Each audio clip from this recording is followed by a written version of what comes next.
Hey, thanks so much for joining us for another episode of the Lives and Lessons Learned from 100 Christians. As you can tell, I'm at a remote location. Maybe we should make a contest about where is Pastor Matt at. And my fancy microphone's not working, so hopefully you can hear everything. All right, we're going to be doing the life of William Wilberforce, which is an awesome name. Wouldn't that be cool? Matt Wilberforce. Nice to meet you. Anyways, William Wilberforce. In one sentence, never give up on justice. The British politician spent decades fighting to abolish the slave trade in the British Empire. He teaches us that even when progress is slow and defeats are crushing, steadfast perseverance in the righteous cause is true Christian duty. So I can appreciate that, especially with the events of yesterday.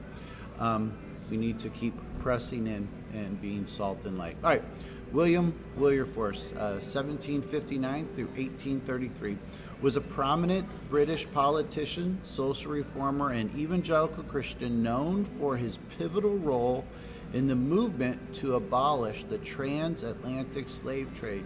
His life and teachings represent a profound intersection of faith, ethics, and justice. His legacy continues to influence contemporary discussions on human rights and moral responsibility. So he's a politician. Early life and political career. He was born on August 24th, again, 1759, in Kingston upon Hull, which is in England.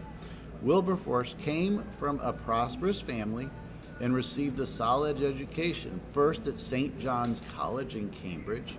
He entered Parliament in 1780 at the young age of 21. Can you imagine? Initially pursuing a career focused on politics and personal ambition. However, a spiritual awakening during a trip to Europe led him to embrace evangelical Christianity, profoundly shaping his worldview and guiding his future endeavors. So this is it, the abolitionist movement.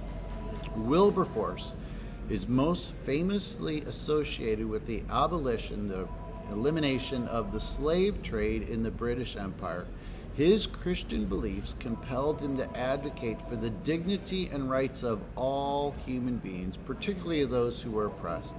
In 1787, he became a leading figure in the Society for Effecting the Abolition of the Slave Trade, where he worked alongside other notable abolitionists, including Thomas Clarkson and Granville Sharp. For nearly 3 decades, that's a key, for nearly 3 decades, Wilberforce tirelessly campaigned against the slave trade, introducing bills in Parliament and mobilizing public opinion through pamphlet, speeches, and grassroots activism. His efforts were met with significant resistance, but he remained resolute. After numerous setbacks, his perseverance paid off when the abolition of slave trade was finally passed in 1807. Yeah, that's 30 years after he started. Faith and social reform. Wilberforce's advocacy for the abolition of slavery was rooted in his deep Christian faith. He believed that Christians had a moral obligation to act against injustice and to promote the welfare of others. His famous quote, "You may choose to look the other way, but you may never again say that you did not know." That's his most famous quote.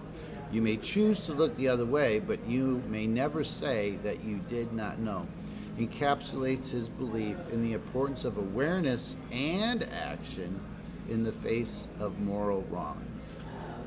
In addition to his work on slavery, he was involved in various social reform movements, including efforts to improve education, even promote animal welfare, and address poverty. Okay, his legacy and his impact. Wilberforce's legacy is multifaceted. He is best known as a champion for abolition, but his influence extends far beyond that singular achievement. Again, he helped foster a culture of social responsibility among Christians and laid the groundwork for future reform movements, advocating for the intersection of faith and public life. He did write a book in his autobiography, A practical view of the prevailing religious system of professed Christians, that a great title. A practical view of the prevailing religious systems of professed Christians, published in 1797, critiques the nominal Christianity of his time and calls for a genuine expression of faith that actively engages with societal issues. This work, along with his speeches in Parliament, highlights his belief that true Christianity must manifest in love, action, and service to others. His life challenges contemporary Christians, us, to be activists, to consider how our faith informs our actions in the world. He was committed to justice, compassion, and the intrinsic value of every human being, and it resonates with the ongoing struggle that we see today. Some other quotes of his.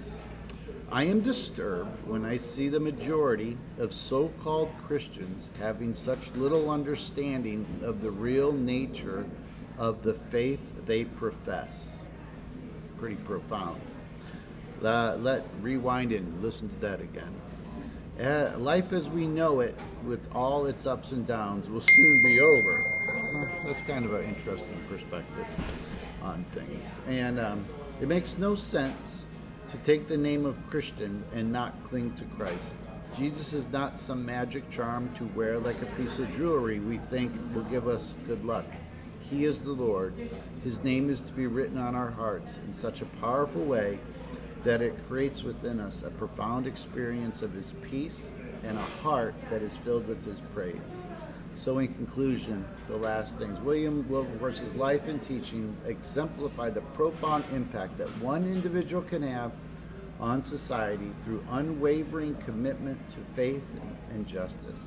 His tireless efforts to abolish the slave trade and his broader advocacy for social reform reflect a holistic understanding of Christianity that emphasizes action and moral responsibility. Today, Wilberforce serves as an enduring inspiration for those seeking to have a positive effect and change on the world, reminding us that faith can and should be the catalyst for justice and compassion in society. His legacy calls each of us to engage thoughtfully and actively with the pressing ethical issues of our time. Thank you for hanging out for 7.5 minutes on the life of William Wilberforce. God bless.